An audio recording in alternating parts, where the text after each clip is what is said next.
When grace finally finds you, it never arrives the way you think it will. Not as light, not as angels, not as a miracle parting the sky. Grace comes in a moment, the moment you finally break open enough to let it enter. For me, that moment came on the first anniversary of my daughter's death.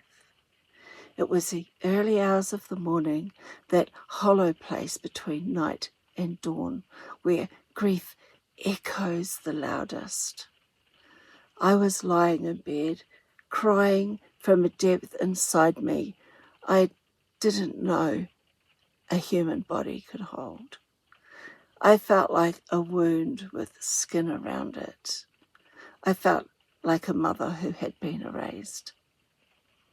And then I heard her, clear, soft, certain. Mummy, you have to let me go. And I whispered back, I don't know how.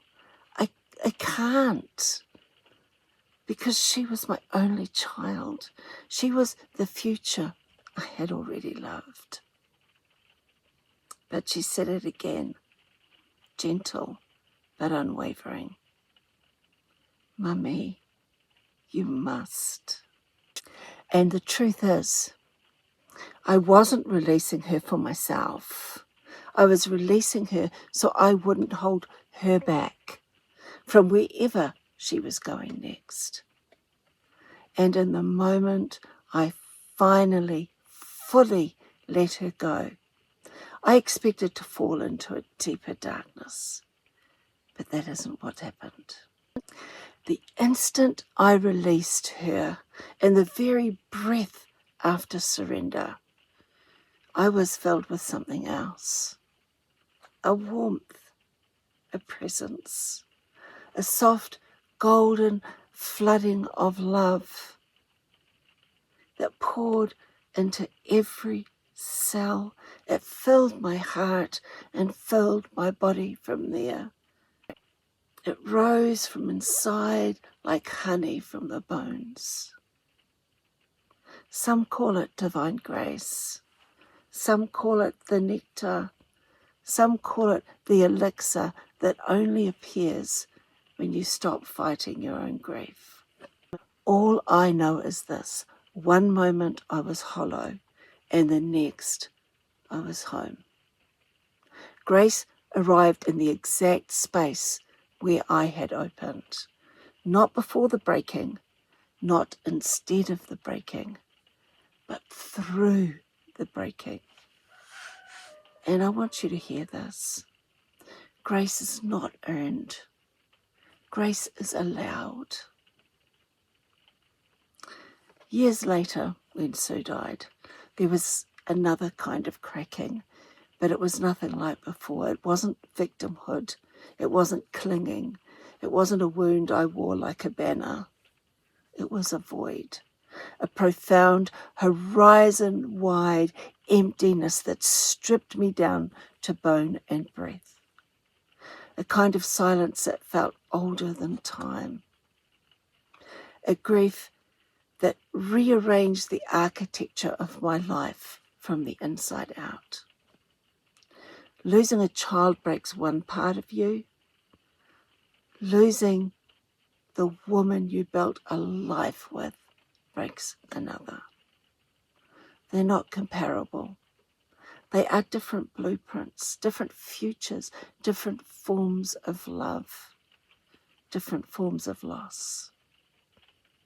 Sue was my confidant, my companion, the one I thought I would grow old beside, the one who knew the inside of my mind without translation. Her death didn't give me grace in a single moment, like my daughter's voice did. It wasn't a golden flooding. It wasn't a divine warmth that rose from within. The healing I needed then was earth. I didn't fall open into the light. I fell downward into soil, into solitude, into the raw work of rebuilding a life from the ground up. I wasn't trying to outrun the grief. I was trying to understand it, trying to walk with it, trying to build something that could hold others through their own descents. And slowly, not overnight, not in a single breath, the crack began to close. The pieces of me that had shattered through both losses began to knit themselves back together, not returning me to who I was, but forming someone entirely new. Someone more rooted, more embodied, more connected to the living earth beneath my feet. Someone who shows up in the world today in a way I could never have shown up had my beloved lived. That is the nectar of this loss, the transformation that came not from magic, not from light, but from the long, patient work of becoming whole again. When we don't surrender, we cope, we numb, we overgive, we cling to the relationships that burn hot but leave us starving. We mistake intensity for love, attention for devotion, chaos for aliveness. But when we do surrender, even slowly, even imperfectly, the nectar returns, not as sweetness, but as medicine, as a rehydration of the soul. The nectar is the remembering that rises only after truth has stripped you bare. It came to me in the breath after my daughter told me to let go. And it came again years later in the small, steady ways the earth gathered me back after Sue. The nectar is not a cure. It's a returning. It comes when you stop gripping your wounds as proof of who you are and finally allow yourself to be changed by what you have lived. And this is what Mikado meant when he wrote, "Walker, there is no path. The path is made by walking." The nectar appears the moment you take even one step without carrying the old story like a weight. Not because the loss stops mattering, but because you stop using it as the reason you cannot live. And I need to say this clearly. The nectar also pours through my voice. I don't summon it, I don't call it in. It simply flows. When I speak with intention and when the space is open enough for grace to move through. People feel it when they listen. You may be feeling it now, that softening in your chest, the warmth behind your ribs, that loosening that isn't pain but recognition. If you feel it, it's because the nectar is already inside you. My voice only reminds you where you hid it. Grace doesn't arrive when life gets better. Grace arrives when you stop pretending you have to hold it all together.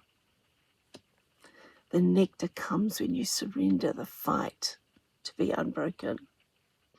Put your hand on your heart and breathe into this. I let myself be filled by what is trying to reach me. If that intention lands in your bones, write it in the comments to anchor it. And if you're in a season where you know the nectar wants to find you, but you don't yet know how to open, I have 2 places open for unbinding the thread, my 6-week one-on-one journey for women who are ready to let grace into the places they've been guarding. If you feel the pull, message me. You don't have to walk the path alone. You only have to take the step and let the nectar find you. I'm going to take another look at this card. To me, it almost looks like a cloud, like a storm. That's definitely how my heart felt before the nectar arrived. Someone reaching for that nectar inside, in the center of the storm. The way through is within. It's always by going within. If you're in that place where you are finding yourself feeling like a victim, moving into that place of surrendering that need, just releasing the person you love. It's just another one of the amazing mystical experiences that I've had. My daughter, a year after her birth death, coming to me and asking me to let her go, that I had to. In that moment that I did, when I felt so empty and so hollow, the divine grace, the universal love consciousness filled me completely. And there are no words to describe it. My wish for every one of you who is carrying the burden of grief, whose heart still feels like it's in 100,000 pieces, and you have no idea how to put it back together again. My wish for you is that you reach this place where you can let go. Let your loved one go, and may your heart fill with the grace of the divine in that moment of greatest emptiness. Thank you for joining me today. It's been a longer one.